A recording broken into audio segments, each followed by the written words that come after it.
For over a century, we have been captivated by the tale of a vampire count, an elegant monster born from the imagination of a writer who never set foot in these lands. But what would you think if I told you that this monster is the kindest lie we have ever been told?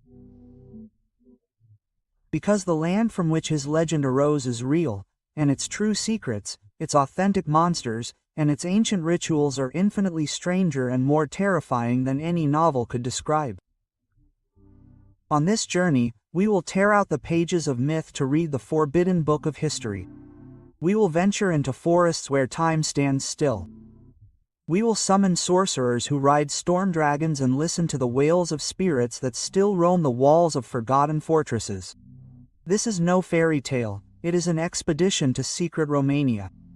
Join us as we uncover the legends veiled by the shadow of the world's most famous vampire. Our journey into the unknown begins now. Count Dracula. Historical truth versus Hollywood lies. Close your eyes for a moment. What do you see when you hear the word Dracula? Perhaps a long shadow silhouetted against a full moon, a castle with Gothic spires clinging to an impossible precipice. You feel the cold of the crypt, the shimmer of the silk of a dark cloak, and the whisper of a hypnotic voice promising immortality in exchange for a crimson kiss.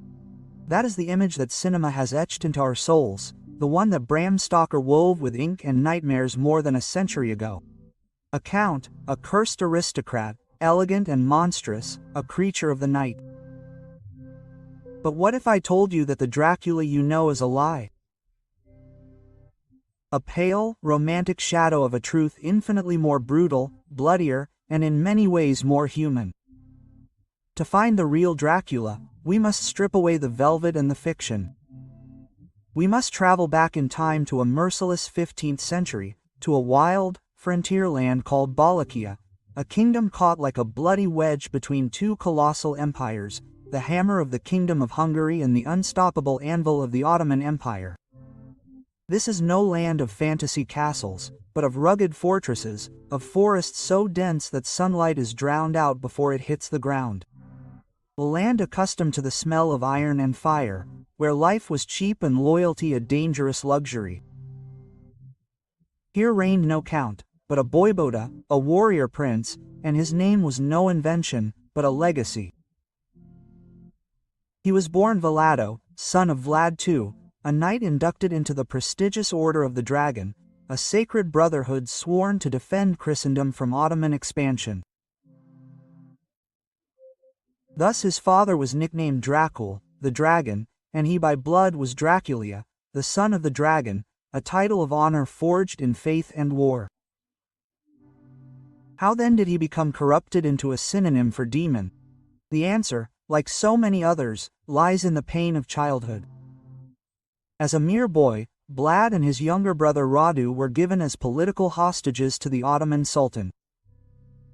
Imagine this young prince torn from his home and thrust into the court of his greatest enemy, a palace of unimaginable luxury, but also a gilded cage of intrigue, whispers, and calculated cruelty. It was there that Vlad learned the tactics of his captors, observed their power, their discipline, and their favored method of execution. A slow, agonizing, and visually excruciating form of death, impalement. Years later, when he returned to Wallachia to reclaim his rightful throne, he found it stained with the blood of his father and older brother, murdered by the treachery of his own nobles, the Bollards. The young dragon had returned home, but now his eyes burned with the icy fire of vengeance, and his revenge would become the stuff of legend. In an act of macabre cunning, he invited all the Bollards responsible for his family's downfall to a great Easter feast. They ate, drank, and celebrated, believing themselves forgiven. But at the end of the feast, Vlad's soldiers sealed the gates. The eldest were taken outside the walls of his capital, Targobiste, and mercilessly impaled. The youngest and strongest were forced on a forced march to the ruins of an ancient castle in the Carpathians, where they worked until they died of exhaustion to rebuild it. That castle, known today as Panari, would become his true eagle's nest. But his most terrible feat, the one that would etch his name into history with a bloody stake, was yet to come. When Sultan Mehmet II, the conqueror of Constantinople, marched on Balachi with an army 3 times the size of Blat's, the prince did not flinch. He used the land to his advantage, poisoning wells, burning crops, and conducting nightly ambushes that bled Ottoman morale dry. And then, outside Targobiste, the Sultan and his army encountered Vlad's masterpiece of terror. It was neither a wall nor a moat, it was a forest of corpses. For miles around, 20,000 stakes stood, and on each one the body of a Turkish prisoner was impaled and left to rot in the sun. The air to death was so dense it was suffocating, the silence so heavy it crushed the spirit. It is said that the Sultan himself, a man who had seen the greatest city in the world fall, turned in horror and retreated. Vlad had won the battle not with the sword, but with sheer terror. This was Vlad the Impaler, a man of flesh and blood, a sadistic tyrant to his enemies, but to many Romanians as well. A brutal hero, a ruler who brought iron order to a chaotic land. It is said that he left a golden cup in the fountain in the central square of his capital, and throughout his reign no one ever dared to steal it. So where does the vampire come from? In whispers. In the stories that Saxon merchants and Hungarian enemies told about him, printed in pamphlets that circulated throughout Europe, exaggerating his cruelty until he became a demon who dined among the impaled and drank their blood. The blood he spilled on the battlefields became the bloodlust of legend. His brutality was so inhuman that the mind of the time could only explain it as something undead. Bram Stoker found a name that resonated with darkness and gave it a cloak and fangs. But the terror, the real terror, was already there in the memory of men. And that terror forces us to ask, if Vlad was not a vampire, then what were the creatures that really stalked the Knights of Transylvania? For Roman folklore is much deeper, older, and darker than an Irish novelist could ever imagine. The Estrigoi and Moroi, the real Romanian vampires. We have left behind the imposing figure of Vlad, the dragon, a man whose cruelty was so vast that history almost made him a monster. But the fear he sowed on the battlefield with stakes and steel was only a seed. The true terror of these lands needs neither an army nor a throne. It dwells not in great castles, but in humble village graves. It is a much older, more intimate dread. A fear that springs from the earth and returns to claim its own. To understand it, we must travel to an ordinary Romanian village, lost in the lap of the Carpathian Mountains. Picture the dark wooden houses with the smoke from the chimneys rising like lazy souls towards a leaden gray sky. It is late autumn. The air is sharp and smells of damp earth and dead leaves. When the sun sets behind the jagged peaks, night does not come, but instead pours down over the valley thick and suffocating. It is in this deep darkness that a word is whispered, Strigoi. Forget the seductive count. The Strigoi is not a foreign aristocrat. The Strigoi is your neighbor, the one who died last week of a strange fever. He is the child who was born with a veil of amniotic membrane covering his face, a sign that his soul would walk between two worlds. He is the 7th son of a 7th son. The Strigoi is family, and for that reason they are feared. There are 2 kinds of this creature. First, the Strigoi, yes, the living vampires. They are men and women born with a predisposition to evil. Witches whose spirits are released while their bodies slumber in a deep sleep. Their disembodied souls travel on the night winds. They gather at forgotten crossroads to dance and plot misfortune. They are the ones who sour the cow's milk, who wither the crops with their icy breath, and who drink the vitality of livestock. They are a hidden cancer at the heart of the community. But the true horror, the one that inspired Bram Stoker's nightmares, is the Strigoi Mort, the dead vampire. In Romanian folklore, it is believed that a soul can refuse to undertake its final journey. A man who lived a life of sin, a victim of suicide, or someone whose funeral rites were not respected. His spirit, anchored to the earth by unfinished business or pure malice, stirs in the grave, and over time that desperate energy reanimates the husk he left behind. He does not emerge from his coffin gracefully. He rises covered in dirt and worms, driven by an unnatural hunger. And his first instinct, his only guide, is the bond of blood. He returns to his old home. The closed door is no obstacle. It passes through the walls like a blast of icy air that extinguishes candles and makes the skin crawl. His family is his prey. Night after night he visits his loved ones as they sleep. He sits on their chests. A huge, heavy presence that steals their breath and gives them nightmares from which they wake screaming, drenched in a cold sweat, their hearts hammering against their ribs. It does not bite in a dramatic way. Its attack is more subtle, more parasitic. With each visit it drains a little of their life force, their energy. The victims began to languish, becoming pale, listless, and without appetite. Doctors could find no explanation for the disease that consumed them from within until their bodies finally gave out. And the victim's soul, now also restless, ran the risk of becoming another Strigoi. How did a village fight such an enemy? An invisible enemy that bore the face of a loved one. They did it with rituals forged in fear and desperation. When a family began to die without apparent cause, suspicion fell on the most recently deceased relative. Then the village elders prepared the ultimate test. They took a pure, virgin white stallion to the cemetery. They made it walk over the graves of the afflicted family. Grave after grave, the horse advanced calmly until, upon reaching one in particular, it stopped dead. It snorted. Its eyes widened in panic. It reared up and refused to take another step. The sign was unmistakable. The creature was down there. Under cover of night or at dawn, armed with shovels, crucifixes, and the courage that only comes from terror, the men of the town would unearth the coffin. The tension was unbearable as they pried open the lid.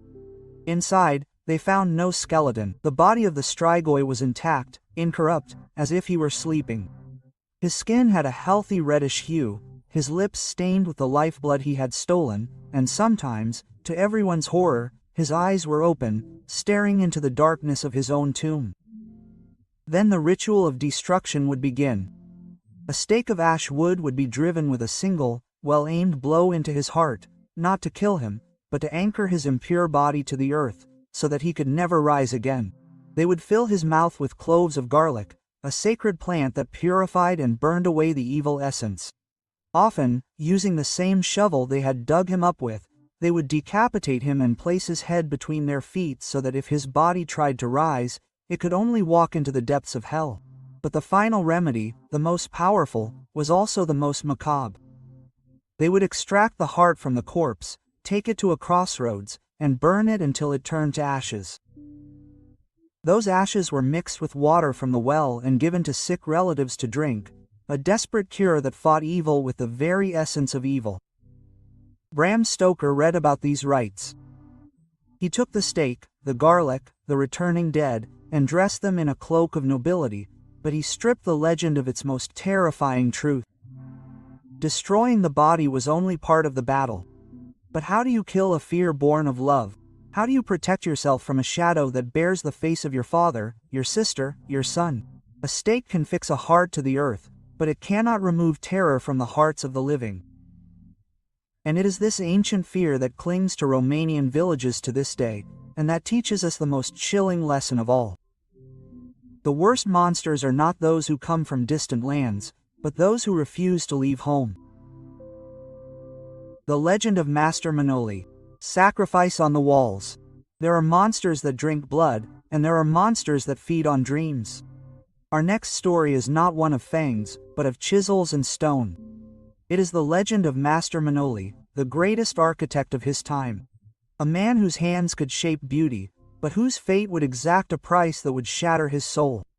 We find ourselves in Curtea de Argeș, the former royal court of Wallachia. The great Prince Nego Basarab, a man of immense power and piety, summoned Manoli and his 9 master masons. The commission was a dream, to build the most splendid monastery that the eyes of man had ever seen, an offering to God so magnificent that its beauty would make angels weep and secure the prince's place in paradise. Manoli, with the fire of creation in his eyes, accepted the challenge.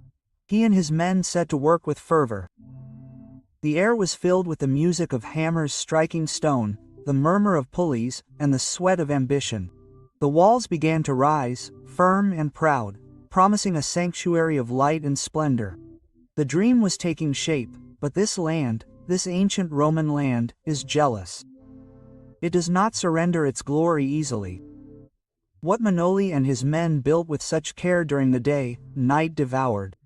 Each morning, upon arriving at the construction site, they would find their work of the previous day reduced to a pile of rubble and dust. The arches had collapsed, the walls had crumbled. The silence of failure was more deafening than any hammer. Bewildered but not defeated, they began again. They reinforced the foundations, prayed over each stone, measured each angle with obsessive precision. But the curse persisted. Each dawn brought with it the same image of desolation. Frustration turned to despair. The impatient prince threatened death, and an icy whisper spread among the workers. The earth itself rejected their work. An ancient spirit, an invisible force, demanded a tribute that they did not know how to pay. Manoli's dream had become a daily torture, a nightmare of stone and sand.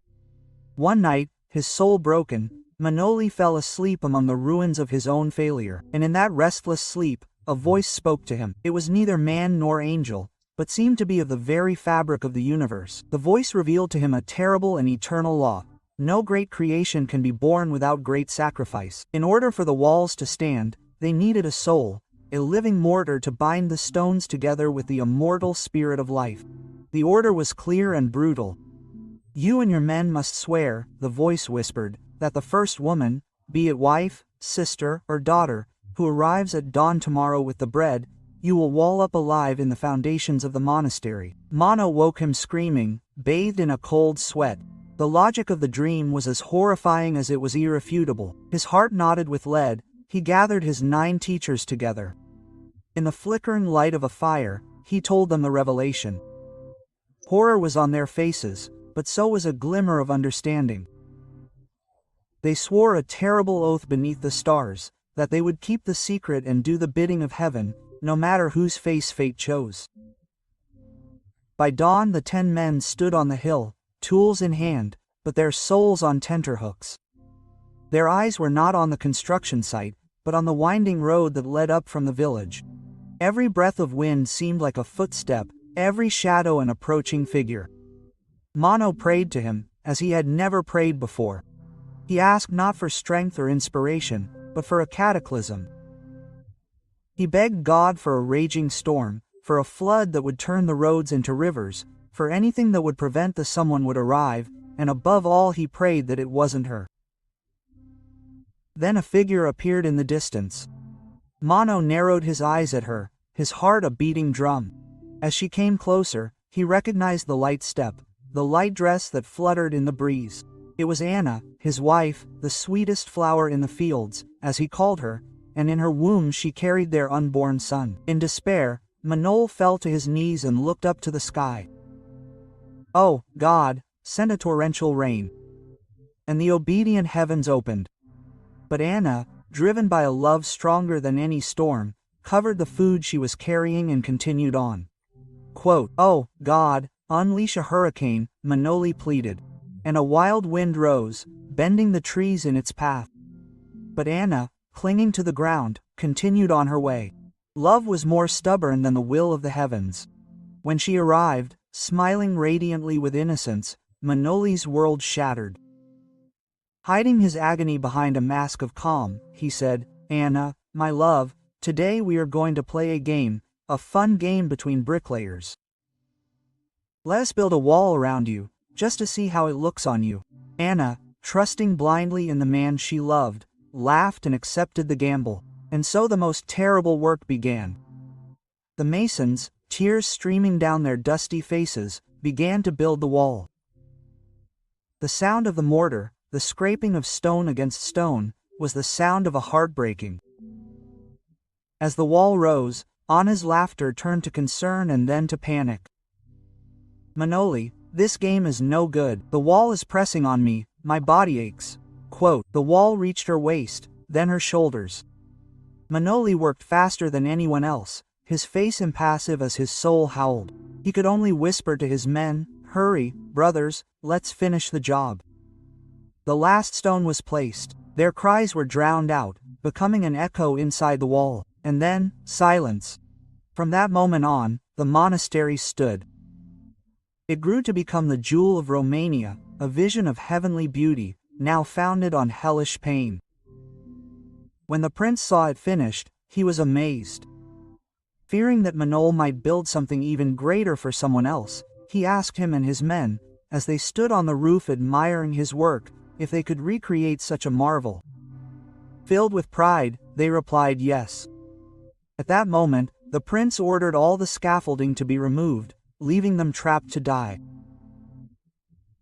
Abandoned on the roof of his own creation, Mono heard or thought he heard a soft cry coming from deep within the southern wall. Anna's voice, broken by grief, fashioned wings for herself from the remaining wooden shingles in a last, delirious attempt to escape her masterpiece and her guilt. She leapt and crashed to the ground. At the exact spot where Master Manoli fell, a spring of pure, cold water gushed forth, fed, legend has it, by her eternal tears. The monastery of Curtea de Argeș still stands today, and visitors marvel at its breathtaking beauty. But it is said that if one presses on it, with your ear pressed against the cold southern wall on a still day, you can still hear a faint heartbeat, a muffled whisper, the echo of a sacrifice. It is a story of how beauty can be born from the most unbearable pain, but it forces us to wonder, what other secrets do the walls of this land's sacred places hold? How many anonymous sacrifices, how many forgotten souls serve as the invisible foundation of the history we walk through every day? Le ciel, the deadly beauty that goes mad. We have spoken of the terror that emerges from the tomb and the tragedy etched in stone. But in the heart of Romania beats a much more ancient magic, a pagan force that knows no crosses or churches. It is the savage power of nature itself. And sometimes that power takes an irresistibly deadly form. Venture off the beaten path if you dare. Walk until the only sound is your own breathing and the rustling of leaves. It is in these sanctuaries of solitude beneath the silver veil of the full moon that they sometimes appear. Don't mention them aloud. Peasants, out of a fear passed down through the generations, refer to them with a guarded pronoun, yl. Them. To name them is to invoke them, and no one in their right mind would desire their attention. They are nymphs of air, water, and forest. Feminine spirits of such absolute beauty that they defy human language. Imagine beings woven from moonlight and dawn mist. Their hair, they say, is like a waterfall of liquid gold or spun silver. They move with a grace that puts the river and the wind to shame, clad in gauzy veils that cling to their bodies like a second skin or completely naked, adorned only by tiny bells at their ankles, whose tinkling is at once a promise of ecstasy and a harbinger of madness. They are neither good nor evil. They are like a forest fire or a flood. Pure forces, beautiful in their power, yet utterly indifferent to the fate of mortals who cross their path. Their moment, it is night. In a secret clearing in the forest, on the shore of a forgotten lake or at a crossroads where the boundaries between worlds fade, they always gather in an odd and magical number. 357, and there they begin their ritual, Lahora and Elalor, the dance of the seal. It is not a human dance. They hold hands and begin to spin in a living circle. Their movement is wild, but perfectly synchronized. Their bare feet spin faster and faster, barely touching the grass. Their bodies a trail of light and movement. And they sing. Their voice is not of this world. It is a melody that is heard not with the ears, but with the soul. A song that weaves promises of cosmic secrets and forbidden pleasures. A call that disarms the will and melts reason. And wherever they dance, they leave their mark. At dawn in the center of the clearing, the grass appears burned in a perfect circle. On that scorched, barren land, nothing will ever grow again. It is the scar they leave on the world, the proof of their unearthly passage. Now imagine a lost hunter following the trail of a deer late into the night. Suddenly, distant music reaches him, the most beautiful melody he has ever heard. Intrigued, he moves toward it, carefully pushing aside branches, and then reaches the edge of the clearing and stops dead in his tracks. His heart stops, he sees them, he is frozen, not by fear, but by overwhelming fascination. It is the most beautiful and terrifying sight a mortal can behold. He knows he must flee, that his presence there is a desecration, but his legs do not respond. His eyes are fixed on the dance, his mind drowned in the music. Then it happens, one of them, still spinning, turns to face him. Her eyes, which are not human eyes, but wells of ancient stars, lock with his. There is no anger in her gaze, only cold, absolute recognition. In that instant his fate is sealed. The heavens do not attack with claws or teeth. Their mere perception is the weapon. The punishment for having seen the forbidden is instantaneous and terrible. The hunter may be struck down by a disease that consumes him in days. Or his body may be twisted by the force of the dance, leaving him crippled and deformed forever. But his most common punishment, and perhaps the cruelest, is madness. His mind is shattered, and from that moment on he is one of the Luit, one of the taken. He will wander the forest speaking in a language that no one understands, repeating fragments of the melody that only he can hear with his gaze lost in a memory that is both his paradise and his hell. How did men protect themselves from such capricious power? By always carrying with them herbs of power, such as wormwood or garlic, whose pure aroma repelled them, avoiding sleeping in familiar clearings or drinking from sacred springs. And through counter-magic, through the Kalashari, a secret brotherhood of ritual dancers who once a year toured the villages to heal those taken by the CLA. Their acrobatic and energetic dances were a sacred battle, an exorcism of movement and sound to free captive souls. The legend of the CLA reminds us that not all forest dangers have the face of a monster. Some have the beauty of a shooting star and the power of a storm. They are the soul of a Romania that refuses to be completely tamed. Their dance is the pulse of the primordial magic that still flows beneath the earth. But what secrets do they hold in their eternal whirlwinds? What cosmic truths do they reveal to those whose minds they shatter? Perhaps the madness they inflict is not a punishment, but an initiation, a violent gateway to a world that exists just beyond our senses, a world we can only peer into if we are willing to lose everything in the attempt. The Solomonari, the magicians who rode storm dragons. We have seen the untamed magic of nature in the dance of the seal. A force that cannot be controlled, only avoided. But, what if a mortal could learn their language? What if, through forbidden knowledge, a man could seize the reins of the sky and turn the fury of a tempest into his own mount? In Romanian folklore, such men exist. They are not parlor sorcerers who read fortunes from cards. They are architects of chaos and calm, shepherds of clouds and riders of lightning. They are the Solomonari. Legend has it that not just anyone can walk this path. A single Monar is born predestined, often the seventh son of a seventh son. From childhood, he displays an uncanny connection to the natural world. Animals do not fear him. He seems to understand the murmur of the wind, and at some point in his youth, he disappears. He is taken to a secret place, an academy of the impossible known as the Holomans, the school of the devil. Imagine this place.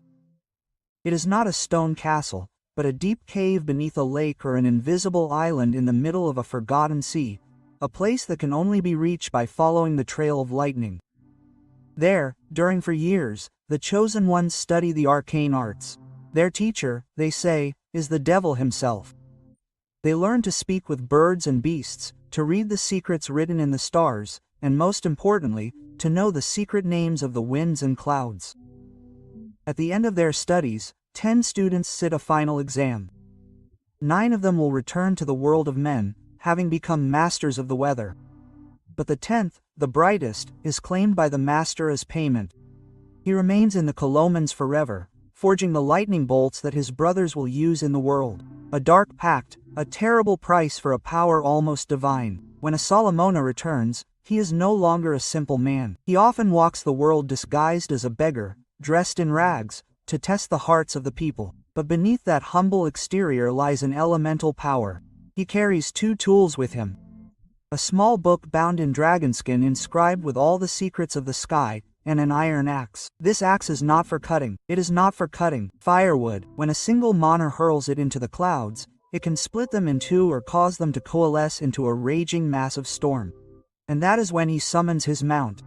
The single monarch dragon, the SMEU, is no beast of flesh and scales. He is the storm itself made into a creature. Behold the scene. The sky darkens in broad daylight.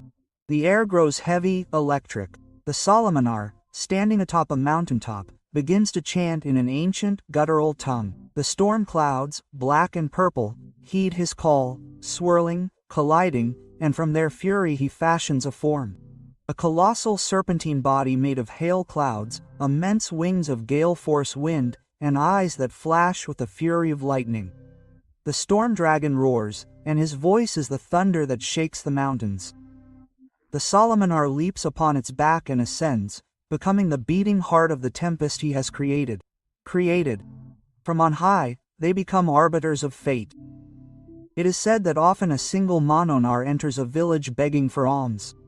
If the people are generous and share their bread with him, that village will have gentle rains and abundant harvests.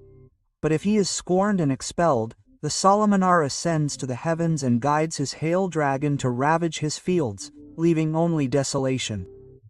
Sometimes two rival Solomonares face off in the sky, and their dragons fight a titanic battle that mortals perceive only as a storm of apocalyptic violence.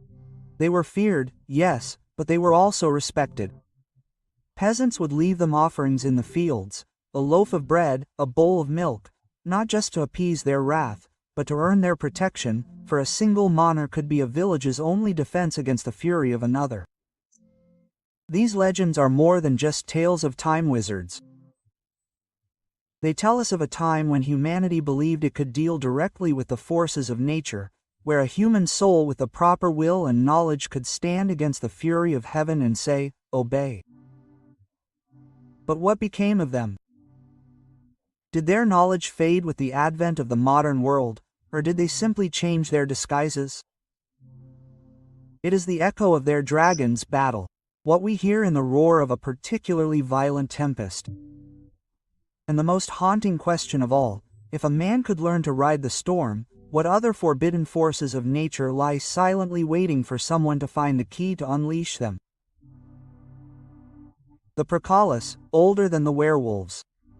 When we think of the union of man and wolf, our minds travel to the classic image, the full moon, a man screaming as his bones break and rearrange themselves. The howl of agony that transforms into that of a beast is the tragedy of a man fighting the monster within. But in Romania, in the shadows of the Carpathian Mountains, there is a legend far older and, dare I say, far more perverse. A terror born not of a lunar curse, but of the incorruptible darkness of the human soul. Here the greatest fear is not that a good man will turn into a wolf, but that the soul of an evil man will possess one. And this abomination is called the prickly sea. For a prickly sea to be born, a man must first die, but not just any man. It must be someone whose life was a monument to cruelty. A tyrant who reveled in the suffering of his people. A thief who killed for pleasure. A blasphemer whose heart was so rotten with hatred that at the moment of his death hell itself rejects him. His soul heavy and black from a life of malice refuses to leave the world.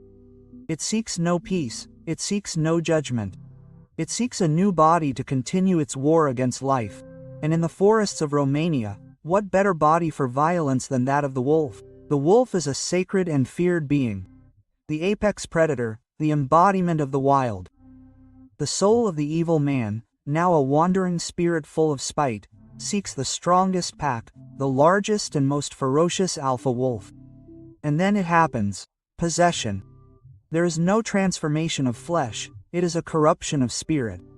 The essence of man is poured into the beast, drowning his natural instincts beneath a tide of human malice. The wolf's eyes, once amber and savage, now burn with a cold, calculating intelligence, with a hatred that is not animal. This new creature is a terror without precedent. It retains the supernatural strength, speed, and heightened senses of the wolf, but they are now guided by the cunning, memory, and cruelty of a man. A normal wolf kills to eat. The prickly sea kills for pleasure. A normal wolf fears man. The prickly sea despises him and hunts him. Imagine an isolated village that begins to live a nightmare. Livestock are not only found dead, but mutilated, butchered, and abandoned in the fields as an offering to the carnage. Shepherds disappear into the night, leaving only a trail of blood that disappears into the thick forest. And sometimes the villagers see it. A wolf of unnatural size standing in the edge of the forest, watching the houses with a stillness that chills the blood. It does not stalk like an animal. It studies, it plans, and most terrifying of all, remember, the prickly chise often returns to haunt the families of those it hated in life. It carries its mortal grudges into its new immortal existence. Its howl is said to be not that of a wolf, but rather sounds like the cry of a man distorted by agony, and sometimes in the frenzy of an attack it can rear up on its hind legs. How does one combat such a foe? The weapons of a common hunter are often useless. As a spiritual entity, more than lead is needed. Bullets must be made of silver, the pure metal that burns away unclean spirits, or weapons must be blessed by a priest. But to end the threat at its source, the source must be found, the forgotten grave of the man whose soul refuses to rest. Having located it, the brave must exhume the corpse, and what they find confirms this, their worst fears. The body is intact, incorrupt, often with a sneer frozen on its lips. Only by driving a stake of blessed iron through its heart and consecrating the tomb with sacred rites can the anchor that binds the spirit to this world be severed. Only then is the soul expelled and the wolf that used as a puppet either dies instantly or flees into the forest freed at last from the evil presence that inhabited it. The legend of the werewolf is a tragedy. It is the story of a victim of a curse. But the prickly chose his own damnation in life. He is not a beast fighting the man within. He is a man who has conquered the beast to turn it into the ultimate weapon of his evil. This legend forces us to seek the origin of monsters, not on the moon, but in the darkness of the human heart. And it poses a chilling question. Which is more terrifying? A man who turns into a beast for a night? Or a beast who turns into the eternal embodiment of a man's evil? And if a soul can possess a wolf, what other creatures? What other bodies could serve as vessels for a will that simply refuses to die? The Joyabasu Forest, the epicenter of the paranormal in Europe. We have unearthed the undead, danced with nymphs, and ridden storm dragons, all legends born in the murmur of nights long gone. But our journey now takes us to a place where folklore has died and been replaced by something far more terrifying. The unexplained, a place that doesn't need darkness to scare, for its horrors occur in broad daylight. On the outskirts of the vibrant, modern city of Klapoka, a dark stain spreads across the land, a forest of some 300 hectares that the locals avoid. A place they whisper, warning outsiders not to enter. Its name is Joyo, and it is known as the Triangle of the Bermuda Triangle of Romania. From the moment you set foot among its trees, you sense something is amiss. The air becomes heavy, dense. The sound of the city fades, replaced by an unnatural silence, a silence that presses on your ears and on the trees. The trees do not grow straight up into the sky. They are twisted into impossible spirals, bent at odd angles, as if frozen in the midst of a scream of agony. Their branches intertwine to form arches that seem like portals to nowhere. If you walk far enough, you will reach its epicenter. A place known simply as the clearing. It is a near-perfect circle on the forest floor where, inexplicably, absolutely nothing grows. For decades, biologists and scientists have analyzed the Earth, searching for toxins, radiation, any anomaly that could explain this sterility, and they have found nothing. The ground is perfectly normal, and yet the grass stops at its edge as if it had come up against an invisible wall. Locals say it is the home of the devil, others that it is a portal to another world. Those who dare to stand in its center report a wave of anxiety so intense it chokes them. Sudden nausea and the feeling that thousands of invisible eyes are watching them. It was near this clearing that Oyabasu leapt from local legend to worldwide fame. In August 1968, a military technician named Emile Bernea was camping in the forest. Suddenly, absolute silence fell over the place. The birds fell silent. Bernea looked up and saw, floating silently above the treetops, a shiny, metallic, disc-shaped object. Overcoming the shock, he managed to take 4 clear photographs before the object accelerated to an impossible speed and disappeared. These photos have been analyzed by experts around the world and have never been disproved. And this was not an isolated case. The sky above Hoyabatsu is a theater of the anomalous. Red and green lights dancing among the trees, orbs of light following visitors, silent objects streaking across the sky, firmament. It seems that something or someone uses this forest as an entry and exit point. But the strangeness is not only in the sky, it is in the air, on the ground, and it affects you directly. Visitors emerge from the forest with burns and red rashes on their skin that appear out of nowhere. They suffer blinding migraines, unexplained scratches, and a feeling of total disorientation. And then there is time. There are stories of people who enter the forest for an hour and emerge to find that 5 have passed. The most famous legend tells of a shepherd who entered the forest with his flock of 200 sheep and was never seen again.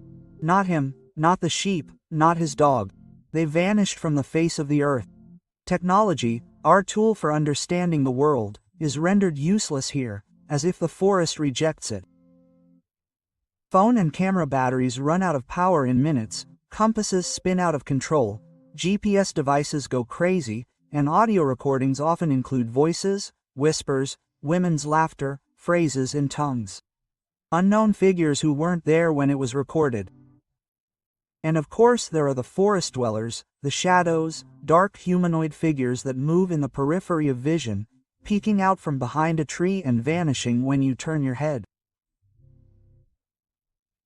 And in the photographs appear faces and silhouettes that weren't there, translucent figures, orbs of energy, and sometimes a thick black mist that wasn't present at the time of the photo. A mist that seems to envelop people, charged with a palpable malevolence. We have traveled through myths born in the mists of time, but here in Hoya-bashu the myth is alive. It breathes and watches you. It is not a legend of the past, it is an active mystery that refuses to be solved. What is this place? A gateway to another world? A testing ground for unknown intelligences? Or is it something much older? A consciousness in the earth itself that sees us as intruders in its sacred domain? Joyatsu offers no answers, only deepens the question. And the more as we delve deeper into its mystery, a haunting truth becomes clearer. We are not alone in the forest, and perhaps we never have been alone in this world. The White Lady of Corbin Castle. We leave behind the unnatural silence and twisted trees to seek refuge in the grandeur of history. Before us stands Corbin Castle, a vision torn from a medieval dream. With its sharp towers that claw at the sky, its multicolored rooftops, and a dramatic bridge that spans a deep moat like a sigh, it seems the perfect setting for a tale of knights and princesses. But castles, like people, hold secrets. Their stone walls have absorbed centuries of intrigue, battles, love, and most of all, pain. And some pains run so deep that they refuse to be silenced by the passage of time, becoming an eternal echo that wanders through the empty halls. This is the echo of the White Lady. Legend tells of a noble lady, sometimes called Bianca, sometimes Barbara, the young and beautiful wife of the lord of the castle. Her husband was a formidable warrior, a man of great power, but his love for her was a possessive flame, a shadow of jealousy that followed her everywhere. One day, duty called the lord to war. He bade his wife farewell and departed with his armies, leaving her the solitary queen of a stone fortress. Days turned to weeks. Weeks to months. In her solitude, it is said, she found solace in the company of a young knight or perhaps a prisoner of war whom she treated with compassion. but walls have ears, and venomous tongues always find a way to whisper. A rumor born of envy or malice swept across the land and reached the lord of the castle's camp. The rumor spoke of treachery, of an unfaithful wife who stained his honor while he shed blood on the battlefield. The warrior returned, but he was not the same man who had left. War had hardened him, and the seed of suspicion had germinated in his mind until it became a poisonous certainty. No, he sought proof. He listened to no explanation. In his eyes she was already guilty. The final confrontation took place in Naboa Tower, the Tower of Fear Not. He accused her, his voice a hushed thunder in the small chamber. She, dressed in a simple white dress, swore her innocence, her tears tracing clean paths on the dust of the tiles. But pleading with a man consumed by jealousy is like trying to put out a fire with a whisper. In a fit of blind rage he drew the same sword with which he had defended his kingdom and plunged it into the heart of the woman he had sworn to protect. Blood bloomed on the white of her dress, a terrible and final rose. And as life slipped from her, they say she uttered a final vow or a curse. Her spirit would never leave the castle walls. The place she had loved in life would be her prison in death until the world recognized the truth of her innocence. And she has kept her word. For centuries, the guards have watched over her. At night, servants and visitors have witnessed her ethereal presence. She is not a ghost of terror, she is an apparition of pure melancholy. They see her as a translucent figure dressed in white who glides silently through the night's hall or climbs the stairs of the tower where she was murdered.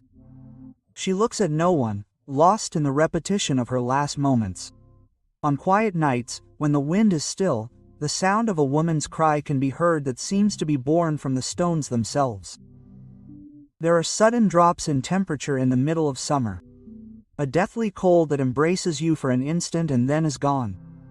She is a gentle presence, a silent and persistent reminder of a terrible injustice. She does not seek to scare, she only seeks to be seen. She seeks perhaps that someone will finally believe her story. The White Lady reminds us that not all ghosts are monsters. Some are just echoes. Echoes of a betrayed love, of a stolen life, trapped in a loop of sadness.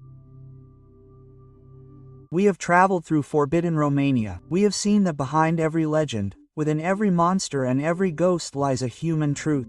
Our fear of death, our desire for power, our capacity for love and cruelty.